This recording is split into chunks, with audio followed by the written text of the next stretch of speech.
BJP सांसद के ambulance घोटाले के बाद एम्बुलेंस में बालू ढोने के बाद अब एम्बुलेंस में शराब की सप्लाई की जा रही है। शराबबंदी का ढिंढोरा पीटने वाले मुख्यमंत्री इस पर सवाल पूछेंगे तो वे जवाब देने के बजाय वो हमेशा की तरह लुकिंग लंदन टॉकिंग टोक्यो करेंगे।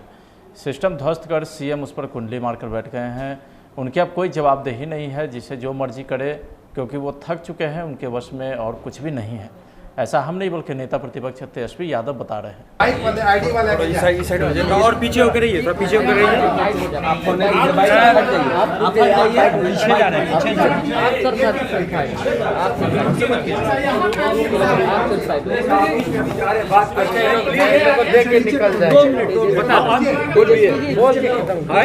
निकल जाएगा लोग तो बोल दीजिए। बताइए, बीजेपी सांसद के गाड़ी से जो है एम्बुलेंस शराब एम्बुलेंस अपने क्षेत्र को उसमें से दारू मिलता है। सारण की बात करें, पहले बालू ढुलाता था, अब दारू ढुला रहे हैं। अब इस पे हम लोग क्या कहें? सब कुछ तो सामने है, इसमें कुछ कहने की आवश्यकता है क्या? जो लोगों की जिम्मेवारी है इस काम को रोकने की, उन लोगों से पूछिए कि भाई ये क्या हो रहा है। हम लोग इस पे क्या कहें? हम लोग कहेंगे तो बात जो है बोलेंगे कि कहीं और लेके चले जाएंगे बात। उनसे ये जो विषय जो आया है कि भाई कभी जो भी डोनेट किया हुआ जो एम्बुलेंस है, कभी बालू धुआता है। जब हमको पेशेंट होने की ज़रूरत थी तो बालू धुआ रहा था। आज क्या स्थिति बनी हुई है कि शराब धुआ रहा है। तो हम लोग तो कल भी इस बात को हमने बोला कि भाई कहाँ शराबबंदी है। अब तो फंड की गाड़ी से जो है इस तरह का काम हो रहा है, तो हमारे लिए क्या बचा है बोलना। और जो सत्ता पक्ष के लोग हैं जिनकी जिम्मेवारी है, वो लोग भी क्या बोलेंगे? क्या अभी भी वो बोलेंगे कि कानून का राज है? क्या अभी भी वो बोलेंगे ना हम किसी को फंसाते हैं और ना किसी को बचाते हैं? क्या बोलेगा भाई लोग? तो शर्मसार हो गया। अब अंतरात्मा कहाँ जगती है? इन सब चीज़ों के लिए अंतरात्मा नहीं ना जगती है भाई। होने के लिए जिस तरह से एम्बुलेंस नहीं है, बात होती है बिहार में।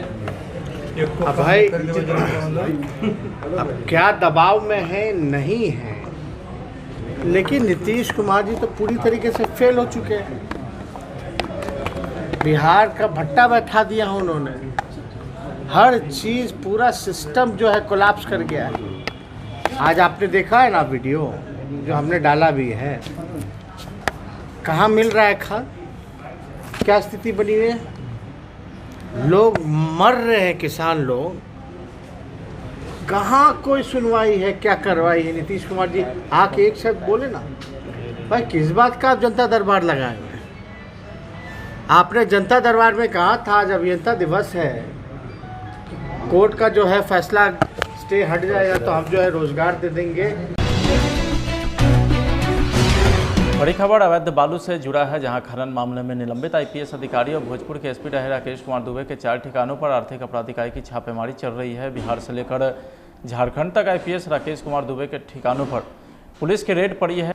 आर्थिक अपराध इकाई ने आईपीएस राकेश कुमार दुबे के 4 ठिकानों पर दबिश दी है। बताया जा रहा है कि बिहार के 2 और झारखंड के 2 ठिकानों को खंगाला जा रहा है। पटना के एसपी पुरी थाना क्षेत्र के गांधी पथ स्थित आवास और पटना के ही अभियंता नगर जलालपुर में सुदामा पैलेस में ईओयू की टीम जांच पड़ताल कर रही है। तो वहीं दूसरी ओर 2 टीम झारखंड के जसीडीह स्थित निलंबित एसपी के पैतृक गांव सिमरिया और जसीडीह के ही सचिन रेसिडेंसी होटल में भी छापा मार रही है।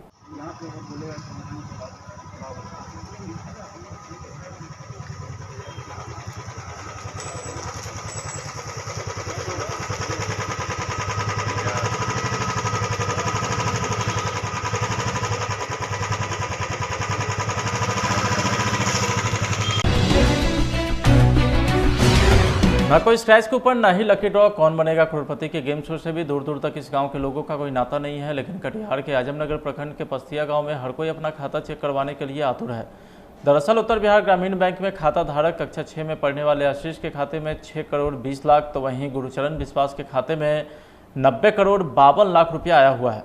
आमतौर पर स्कूल में पढ़ने वाले 2 बच्चों के खाते में पोशाक राशि के सरकारी राशि आना था, जिसे लेकर इन दोनों बच्चों के परिजन गांव के ही इंटरनेट केंद्र पर जब अकाउंट चेक करवाया तो वह लोग दंग रह गए और रातों रात करोड़पति बने। इन बच्चों को भी समझ में नहीं आ रहा कि यह कैसे संभव हुआ। अब पूरे गांव के लोगों ने अपना अकाउंट चेक करवाने को लेकर के अफरा तफरी मचा है।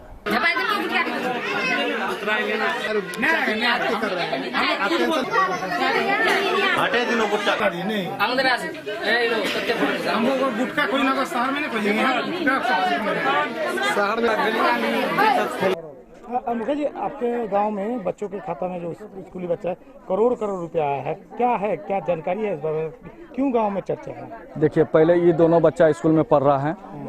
स्कूल में पढ़ने के समय में पोषार राशि का जो पैसा आने वाला था तो बच्चा ने चेक किया।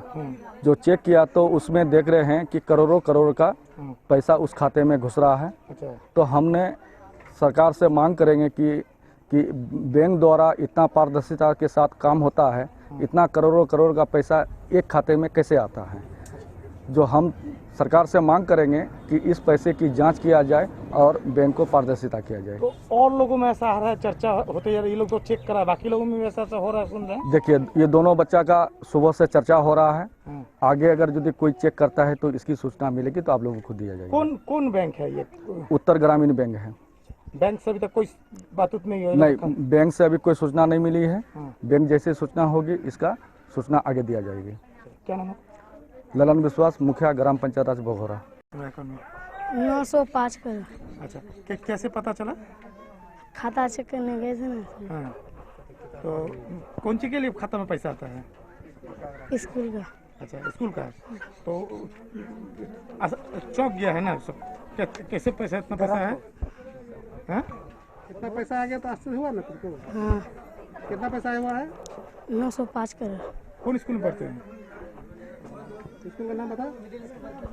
मिडिल स्कूल भलतर। कितना क्लास में? 6। क्या नाम है तुम्हारा? गुरुचरण कुमार। खगड़िया जिले के परबत्ता प्रखंड में दर्दनाक हादसा हुआ है, जहां गंगा नदी में स्नान करने के दौरान डूबने से 2 बच्चे की मौत हो गई है। मथुरापुर में गंगा नदी में डूबने से 2 बच्चों की मौत हुई है। घटना के बाद इलाके में मातमी सन्नाटा पसर गया है।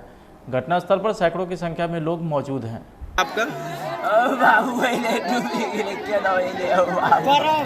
आप नहीं जानते थे गंगा जी नहाने के लिए आए हुए थे? आप घर पे नहीं थे? तो कैसे पता चला आपको कि बच्ची डूब गई है? अच्छा, आपको बुलाने के लिए गई थी? अच्छा, कि बच्ची आपको डूब गई है। अच्छा, तो प्रशासन से आप क्या मांग रखना चाहते हैं?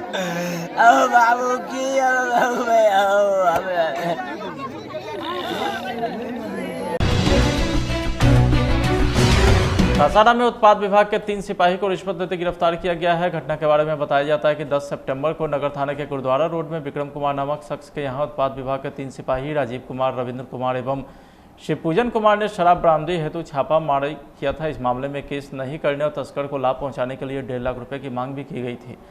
तस्कर विक्रम कुमार ने इन तीनों सिपाहियों को 1-1 लाख रुपये रिश्वत भी दे दिए, लेकिन शेष 50,000 रुपये उत्पाद विभाग के तीनों कर्मी के द्वारा विक्रम कुमार पर जल्द से जल्द देने के लिए दबाव बनाया जा रहा था।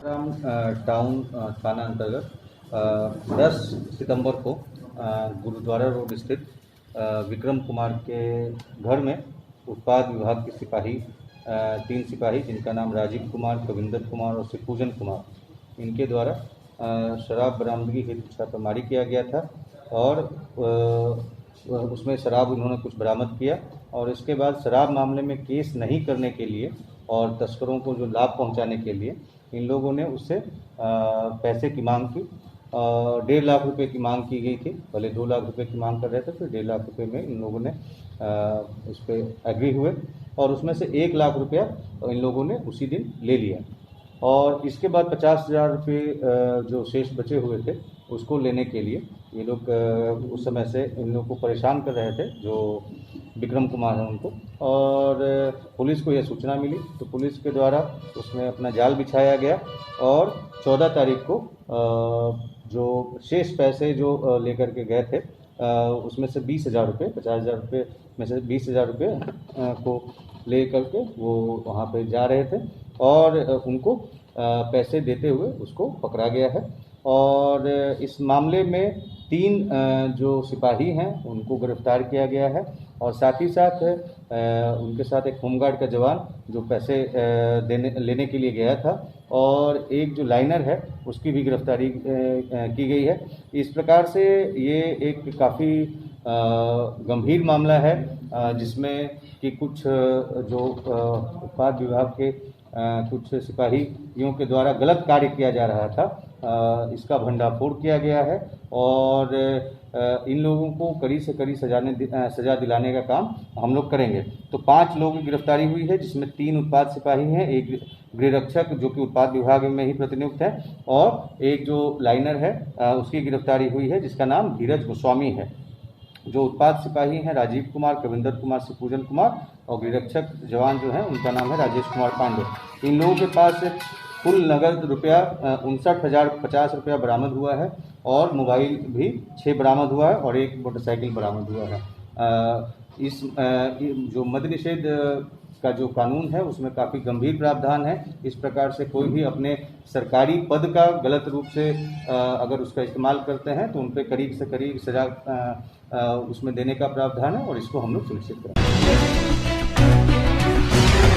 आजकल किसान साइबर ठगों के सॉफ्ट टारगेट पर है। यह ठग भोले वाले किसानों को कृषि अनुदान और अन्य किसान कल्याण योजना के नाम पर चूना लगा रहे हैं। ऐसा ही एक मामला रामनगर दियारे से सामने आया है, जहां साइबर ठगों ने जिला कृषि कार्यालय का हवाला देते हुए प्रधानमंत्री किसान निधि की राशि का भुगतान करने के एवज में कई किसानों से हजारों रुपये की ठगी कर दिया।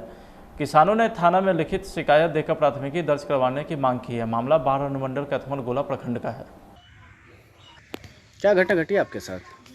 वो कृषि विभाग के नाम से 2 आदमी फ़ोन किया, एक अजीत कुमार कर्मचारी बन के, अच्छा, एक है कीर्ति शर्मा।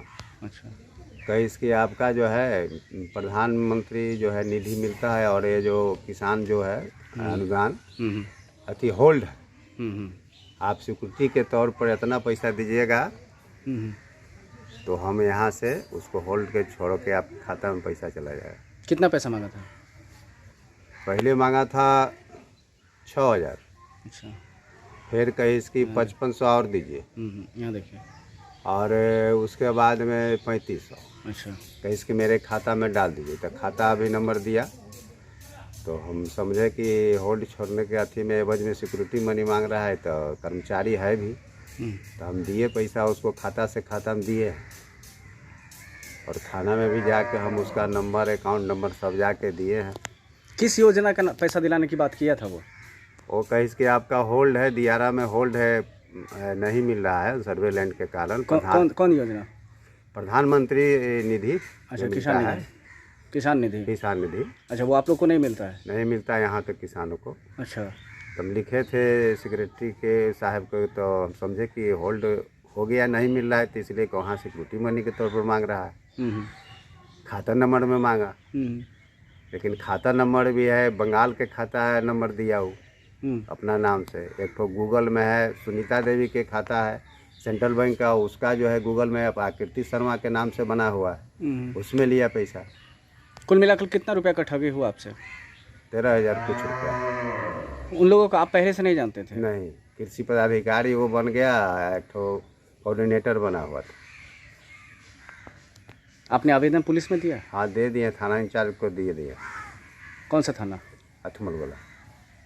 अभी वहीं सासाराम में सर्पदंश से घायल युवक की इलाज के दौरान मौत हो गई है। घटना के बारे में बताया जाता है कि शिवसागर थाना के पखवाड़ी में रहने वाले ददन बिंद घर में फर्श पर सोए थे। इसी दौरान विषैले सांप ने ददन को डस लिया, जिससे युवक गंभीर रूप से घायल हो गया। आनन फानन में उसे सासाराम के सदर अस्पताल में भर्ती कराया गया, जहां इलाज के दौरान उसकी मौत हो गई। घटना हुआ रात में, लड़का सोया था और नीचे फर्श पे सोया था।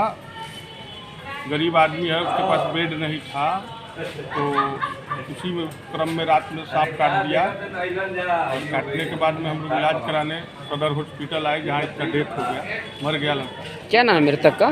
मृतक का नाम ददन बिंद है। कहाँ के रहने वाले हैं? पखनारी के रहने वाले हैं। शिवसागर थाना अंतर्गत पखनारी गाँव है। क्या नाम पड़ेगा आपका? मेरा नाम संजय कुमार है। कौन लगते हैं आप इनके? हम गांव घर के चाचा लगते हैं उसके। सासाराम में प्रधानमंत्री गरीब कल्याण अन्न योजना के तहत भाजपा के विधान पार्षद निवेदिता सिंह ने योजना के लाभार्थियों के बीच थैला व राशन का वितरण की। आपको बता दें कि इस योजना के तहत कोरोना काल में नवंबर 2021 तक गरीबों को मुफ्त अनाज दिया जाना है, जिसे लेकर भाजपा कार्यकर्ता के द्वारा समय समय पर कार्यक्रम आयोजित की जा रही है। इसी क्रम में सासाराम में भी यह कार्यक्रम का आयोजन किया गया है। हमारे सुनील कुमार सिंह जी, विनोद गोस्वामी जी, सुरेंद्र जी, तमाम हमारे नगर के सोनू सिन्हा जी, कार्यकर्ता प्रिंस जी, सबका मैं और यहाँ उपस्थित सभी महिलाओं का मैं हार्दिक अभिनंदन और स्वागत करता हूँ। आप जानते हैं नहीं मिल पाता था, आज उनकी किल्लतों को दूर करके हर घर में गैस पहुँचाने का कार्य किया प्रधानमंत्री जी ने। सभी घरों में हम लोगों ने आपका खाता खुलवाया, जिसकी चर्चा प्रमोद जी भी कर रहे थे।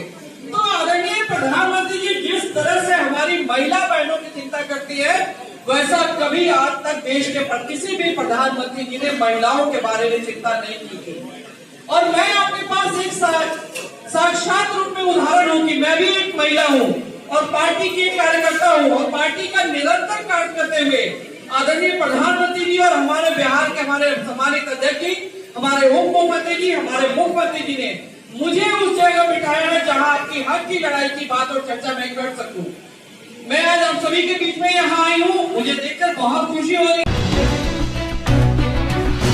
बख्तियारपुर में देर रात्रि पटना से रांची जा रही एक बस बख्तियारपुर 4 लेन मोड़ के पास बख्तियारपुर बिहार शरीफ सड़क मार्ग पर बाइक में जबरदस्त टक्कर मार दिया, जिसके बाद बाइक सवार दोनों युवक जख्मी हो गए। मिली जानकारी के मुताबिक दोनों जख्मी की हालत गंभीर थी, जिसे आसपास के दुकानदारों ने इलाज हेतु बख्तियारपुर पीएचसी पहुंचाया, जहां इलाज के दौरान दोनों युवक की मौत हो गई।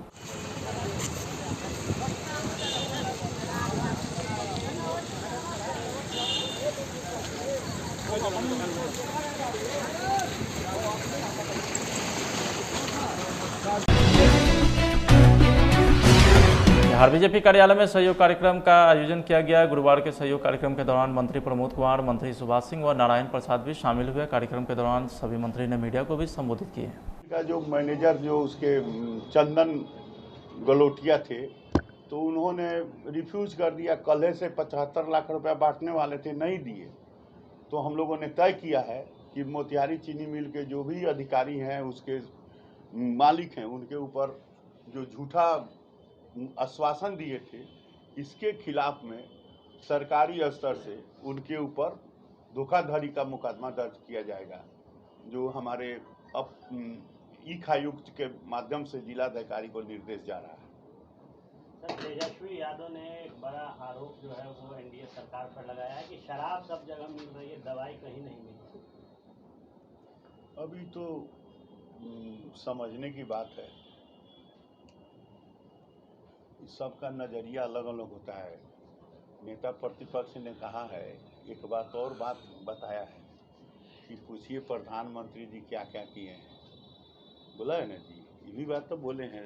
आज जन्मदिन के ऊपर जब मुख्यमंत्री जी ने कहा कि जन्मदिन पर कोविड के लिए मनाया जाएगा, तो क्या बोले हैं कि प्रधानमंत्री क्या क्या किए हैं, और उनसे पूछा जाए कि उनकी मम्मी पापा क्या क्या किए हैं, तो थोड़ा अब जिसका उम्र 25 साल है, वो 20 साल पहले का हाल का जानेगा। जिसका उम्र 25 साल है, तो 25 साल पहले स्टेशन पर उतरना कितना कठिन था, मोतिहारी से गोपालगंज जाना कितना कठिन था, वो अब मोतिहारी से पटना आना कितना कठिन था, हैं? तो ये सब, और कोई सेवादारी के केस में थोड़े रांची में हिरासत में थे। सब लोग जानते हैं, कौन आज़ादी आंदोलन वाला केस थोड़े था, सेवादारी वाला, आंदोलन वाला, भी समझने की बात है। कितना गंभीर मसला है मंत्री जी, एक सांसद निधि से खरीदे हुए एम्बुलेंस में शराब हो जाता है। देखिए, ये तो उसके ऊपर तो हम धन्यवाद देंगे अधिकारी को जो इसको पकड़ा, और वैसे जो तथाकथित जो अवैध काम करने वाले लोग थे, उनके ऊपर विधि संगत कार्रवाई की। देखिए, कोई भी निधि के, अब बिहार सरकार का गाड़ी है, गाड़ी पर कोई आदमी बैठ के अवैध काम करेगा तो सरकार थोड़े दोषी होता है, वो जो काम करने वाला ना दोषी होता है। तो संजोग देखिए कि हमारे अधिकारी तत्परता से उसे पकड़ कर और उनके विरुद्ध कार्रवाई कर रहे हैं, और दूध का दूध पानी का पानी होगा, ये बात समझ लीजिए कि सारा उनका रोब रुआब खत्म हो जाएगा। सर एक सवाल ये बन चाहे पानी हो, चाहे नहर हो, चाहे सड़क हो, चाहे नाला हो, तो ये जो भूमि जो है, इसी भूमि पर लॉ एंड ऑर्डर की समस्या उत्पन्न होती है, अवैध कब्जा, भूमाफियाओं के कब्जा के कारण। तो इसी को हमारे माननीय मुख्यमंत्री जी भी कहते हैं।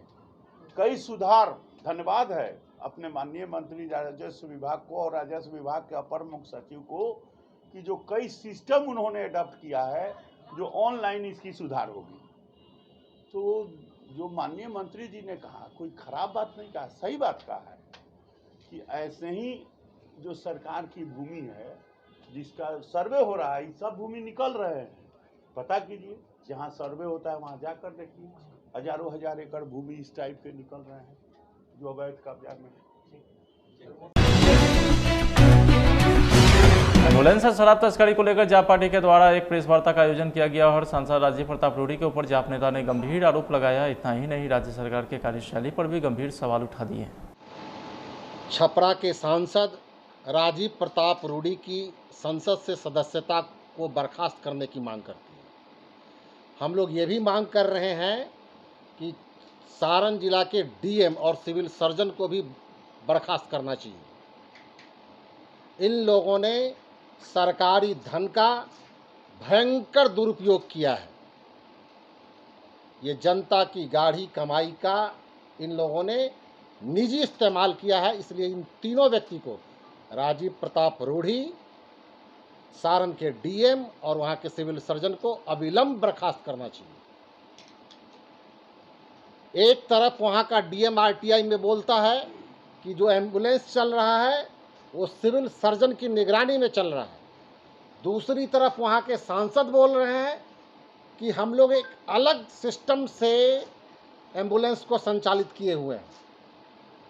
जब पिछली बार इनके एम्बुलेंस से बालू ढोने की खबर आई और सारे एम्बुलेंस एक निजी मकान में रखे गए थे, तो हमारे पार्टी के राष्ट्रीय अध्यक्ष श्री राजेश रंजन पप्पू यादव जी ने जब इनका खुलासा किया तो तमतमाए हुए सांसद राजीव प्रताप रूडी ने प्रेस कॉन्फ्रेंस किया, जिस पर झूठ का पुलिंदा पुराण उन्होंने गढ़ा और उसमें कहा कि दुनिया की सबसे बेहतरीन हाईफाई टेक्नोलॉजी से हम अपने एम्बुलेंस को चलवा रहे हैं। उन्होंने यह भी कहा कि हमारे टोटल एम्बुलेंस में जीपीएस लगा हुआ है। टोटल एम्बुलेंस के स्पीड तक का कंट्रोल हमारा कंट्रोल रूम करता है। ये कहा गया उनका जीपीएस सिस्टम जब उनके एम्बुलेंस से शराब ढोया जा रहा था। कहा गया उनका वो स्पीडोमीटर जब इनके एम्बुलेंस से गांजा, चरस, अफीम जैसे नारकोटिक्स का व्यापार चल रहा है। कहा गया इनका जीपीएस सिस्टम जब इनके एम्बुलेंस से बालू ढोया जा रहा है। ये आरोप पहली दफ़ा हम लोग नहीं लगा रहे हैं, ये आरोप हम लोग कई दफ़ा लगा चुके हैं। लेकिन परसों की जो घटना हुई है, जब दारू लदे जब पकड़ाया है, उस पर एफआईआर हो रहा है, तो मुखिया पर एफआईआर करने से काम चलेगा? वो मुखिया कौन होता है? ये सांसद कौन होता है अपने अंडर में चलाने वाला एम्बुलेंस? सीधा सवाल है मेरा प्रधानमंत्री से, सीधा सवाल है लोकसभा के अध्यक्ष से कि आपने लोकसभा के अध्यक्ष, आप जवाब दीजिए कि आपके यहाँ का एक member of parliament Rajiv Pratap Rudy किस हैसियत से वो चलवा रहे हैं एम्बुलेंस? इनका क्या एग्रीमेंट है क्या? सरकार डीएम जब आरटीआई में डाला जाता है तो बोलता है कि नहीं, सारा एम्बुलेंस हमारा सिविल सर्जन के अंडर में चल रहा है। और दूसरी तरफ प्रेस कॉन्फ्रेंस करके राजीव प्रताप रूडी बोल रहे हैं। अब जब दारू पकड़ाया है तो राजीव प्रताप रूडी को प्रेस कॉन्फ्रेंस करने की क्या जरूरत है? वो क्यों सफाई दे रहे हैं कि मुखिया पर कार्रवाई होनी चाहिए? ये डीएम कहाँ है? डीएम क्यों नहीं इस पर जवाब दे रहे हैं? किस हैसियत से मुखिया चला रहा था एम्बुलेंस? किसके साये में चला रहा था? किसके इशारे पर चला रहा था? राजीव प्रताप रूडी को जवाब देना होगा कि कहाँ गया आपका जीपीएस, कहाँ गया आपका स्पीडोमीटर, कहाँ गया आपका रेड ग्रीन, ये क्या क्या टेक्नोलॉजी से लैस करके वो अपना ये पूरा एम्बुलेंस चलवा रहे थे आप? ये पूरे गरीब के पैसे का बंदरवाट कर रहा है वहाँ का डीएम, वहाँ का सिविल सर्जन और राजीव प्रताप रूडी। इसका पूरा जवाब जन अधिकार पार्टी मांगती है। और भारतीय जनता पार्टी ये क्या कर रही है? जब कोई आदमी उसके खिलाफ में काम कर रहा होता है, जहां सरकार अक्षम हो जाती है, सरकार नहीं काम करती है, वहां पर पप्पू यादव जी काम करते थे। तो पप्पू यादव जी को 4 महीने से जेल में डाल दिया गया। क्या जुर्म है उनका? सोनू सूद भी काम कर रहे थे कोरोना में, उन पर ईडी बैठा दिया गया। ये सीबीआई, ईडी और सरकार का जितना भी जो तोता है, ये क्या कर रहा है? आप डरा रहे हैं लोगों को और अपने लोग को खुला छूट दे रहे हैं कि लूट लो। हम मांग करते हैं कि जब तक रूढ़ी को बर्खास्त नहीं किया जाता है, छपरा के डीएम और सिविल सर्जन को बर्खास्त नहीं किया जाता है, जन अधिकार पार्टी इस इशू को लेकर के तरह तरह के आंदोलन चलाएगी।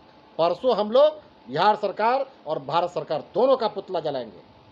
18 तारीख को खगड़िया के शहरबन्नी में रामविलास पासवान का बरखी मनाया गया।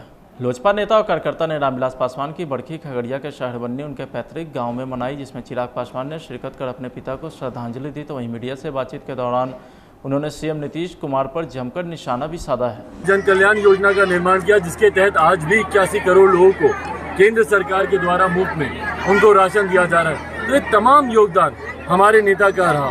इसीलिए आज जब वो नहीं है, उनके निधन के बाद मैं चाहता हूँ कि हमारे नेता को हर वो सम्मान मिले जिसके वो हकदार हैं। वो सिर्फ पासवान समाज के ही नहीं, वो सिर्फ दलित महादलितों के ही नहीं, बल्कि देश भर में सर्वमान्य नेता थे, सर्व समाज के वो नेता थे। और जिस तरीके से देश भर के नेताओं ने उनको उनकी बरखी पर उनको श्रद्धांजलि दी, भले वो राष्ट्रपति हों, भले वो प्रधानमंत्री हों, सोनिया गांधी हों, प्रियंका जी हों, राहुल गांधी हों, तमाम बड़े मंत्री हों, महामहिम राष्ट्रपति जी हों, महामहिम राज्यपाल जी हों, लोकसभा के स्पीकर हों, विधानसभा के स्पीकर हों, सभापति हों, नित्यानंद राय जी हों, तमाम नेता मंत्रियों ने उन्हें आकर जिस तरीके से तेजस्वी यादव जी आए, मांझी जी आए, जिस तरीके से उन्हें आकर श्रद्धांजलि दी, मैं तमाम उन नेताओं का भी धन्यवाद करता हूँ। अपने तमाम गाँव के परिवार के लोगों का भी धन्यवाद करता हूँ कि आज वो उनके इस बरखी में यहाँ पर भी सम्मिलित हुए हैं। मुख्यमंत्री नीतीश कुमार जी ज़रूर वो नहीं आए। इस बात का आक्रोश ना सिर्फ पासवान समाज में है, बल्कि जैसा मैंने कहा कि हमारे नेता सर्व समाज के नेता थे, तो कहीं ना कहीं यह आक्रोश सब में है कि जिस तरीके से उन्होंने हमारे नेता का अपमान किया, ये मुख्यमंत्री पद की गरिमा को शोभा नहीं देता। प्रिंस पर जो आरोप लगा है रेप का, क्या देखिए, ये जांच का विषय है। मैं कोई इन्वेस्टिगेटिंग अथॉरिटी नहीं हूँ। मुझे नहीं जानकारी कि भैया कौन सही कौन गलत। मेरे संज्ञान में जब ये विषय आया था तो उस वक्त भी मैंने दोनों से, जो पीड़िता हैं उनसे भी और प्रिंस से भी, मैंने यही आग्रह किया था कि आप पुलिस के पास जाएं और आप इस पे एफआईआर दर्ज कराएं। संभवतः प्रिंस ने एफआईआर दर्ज करवाई। प्रिंस ने अपना पक्ष मेरे समक्ष रखा। उनके पक्ष में भी ज़रूर दम था। उन्होंने जिस तरीके से अपनी बातों को रखा कि मुझे प्रताड़ित किया जा रहा है, मेरे साथ एक षड्यंत्र रचा जा रहा है, जो भी बातें उन्होंने रखी वो भी मैंने सुनी और पीड़िता ने भी अपनी बातें सुनी। और उसके बाद मुझे समझ में आया कि ये पूरा मैटर क्रिमिनल ऑफेंस का है और इसमें पुलिस के पास ही जाना उचित होगा, और यही सुझाव मैंने दोनों को दिया। साथ ही में मैंने ये मामला, क्योंकि उस वक्त प्रिंस लोक जनशक्ति पार्टी के सांसद थे, इसीलिए मैटर मैंने उस वक्त पार्टी के डिसिप्लिनरी कमेटी को भी मैंने रिकमेंड किया था और उनका भी सुझाव यही आया कि पुलिस के पास जाना चाहिए। अब क्योंकि एफआईआर दर्ज हो गई है तो मैं उम्मीद करता हूँ कि जो सच है वो सामने आएगा और जो भी दोषी उनके साथ इनके ऊपर कार्रवाई होनी चाहिए। आपके चाचा आशीर्वाद नहीं है, क्या कहेंगे? यहाँ से आशीर्वाद नहीं है, क्या कहेंगे? हमेशा फलता है।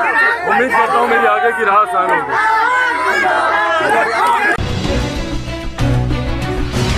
बीजेपी एमएलसी नवल किशोर यादव ने पटना में एक प्रेस वार्ता को संबोधित किए हैं।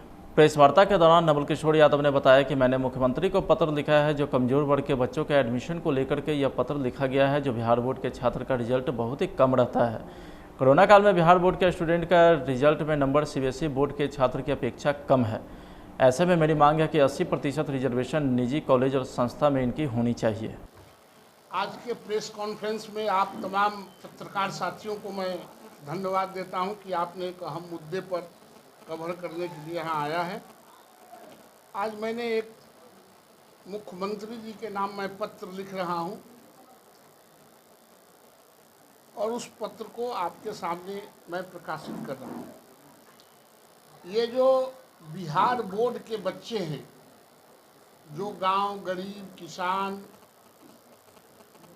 अत्यंत जो गरीब हैं, अंतिम पंक्ति के रहने वाले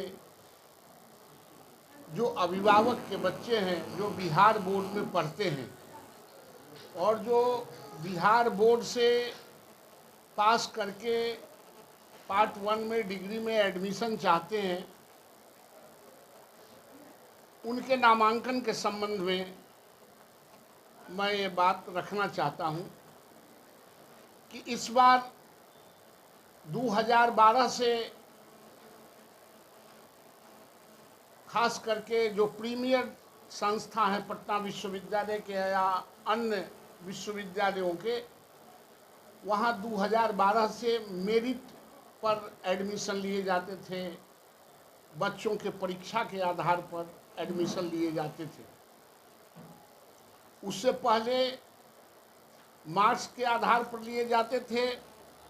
मैंने सदन में एक प्रस्ताव रखा था कि बिहार बोर्ड के बच्चों के प्राप्तांक कम आते हैं, सीबीएसई और आईसीएसई के बच्चों के प्राप्तांक, जो प्राइवेट स्कूल हैं उनके बच्चों का प्राप्तांक अधिक आता है। हमारे जो बिहार बोर्ड के बच्चे हैं उनको 30 नंबर से मार्किंग स्टार्ट होता है और जो प्राइवेट स्कूल है, जो सीबीएसई आईसीएसई, उसको 99% से स्टार्ट होता है, 99% से नीचे आता है और यहाँ 30% से ऊपर जाता है। दोनों को एक मुकाबले खड़ा नहीं किया जा सकता है। इसलिए इनको जो राज्य सरकार अपने बजट बना के संपोषित करती है जिन बच्चों के लिए, उन बच्चों को प्रीमियर संस्थाओं में आरक्षण दिया जाए और लगभग 80% बच्चों को आरक्षण मिलता था, नामांकन होते थे। लेकिन बाद में मेरिट के आधार पर एग्जामिनेशन लेके जब बच्चों को एडमिशन होना शुरू हुआ तो उसमें भी बिहार बोर्ड के बच्चे लास्ट ईयर तक 60% से 70% तक बच्चे बिहार बोर्ड के मेरिट में कंप्लीट करते थे और उनके नामांकन होते थे। के चलते मेरिट के आधार पर नहीं, प्राप्तांक के आधार पर एडमिशन टेस्ट नहीं लिए गए और उनके मार्क्स के आधार पर मूल्यांकन करके उन बच्चों के नामांकन हो रहे हैं। उसमें जो बिहार बोर्ड के बच्चे हैं उनको मात्र 16% से 18%, 20% भी पूरा नहीं हो रहा है नामांकन में, ये बच्चे छंट रहे हैं। इसलिए पुनः इनको